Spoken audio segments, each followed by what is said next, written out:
Suposo que tant des de l'Estat, específicament de nosaltres, és posar un cert ordre, marcar uns models de l'espai radioelèctric, és a dir, què fem amb les ràdios i què fem amb les televisions, perquè en l'espai radioelèctric, tant el radiofònic com en el televisiu, hi ha un caos impressionant i una indefinició extraordinària.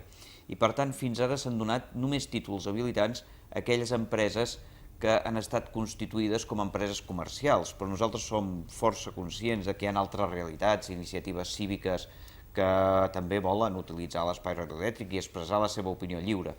Per tant, el que hem de fer és primer estructurar el model. El que fan és d'intermediaris entre la realitat i els ciutadans, i qui és el dipositari de la llibertat d'expressió als ciutadans, no els professionals de la informació, ni tan sols els empresaris de la informació. En principi no trobàvem ressò a Madrid de que diguessin sí, doncs això és interessant, fins que un director general, l'actual, va dir home, això podria ser interessant. La veritat és que Madrid ha donat un pas més, ens ha dit quin model vostès creurien que seria raonable de fórmules per ordenar les ràdios comunitàries. En el document de treball que nosaltres vam plantejar al Parlament sobre la llei de l'audiovisual ja observàvem l'existència del tercer sector i la necessitat de regular-lo, i el paper important que tot això feia.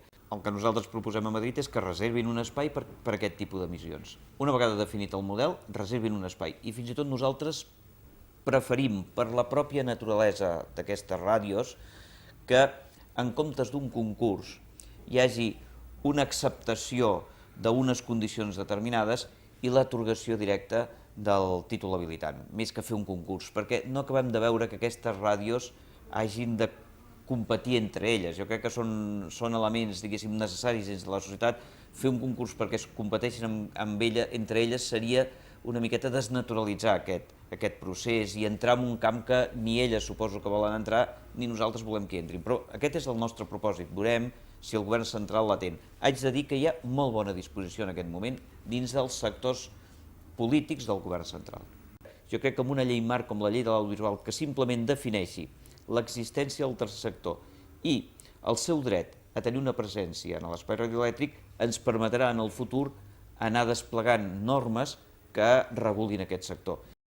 En tot cas, donarem passos petits per als que som més defensors de la utilització absolutament lliure de l'espai radioelèctric, semblaran passos petits, però jo crec que seran passos fonamentals per reconèixer que els ciutadans tenen dret a expressar-se de forma lliure i tenir iniciatives que no passin ni per les ràdios comercials ni per les ràdios públiques.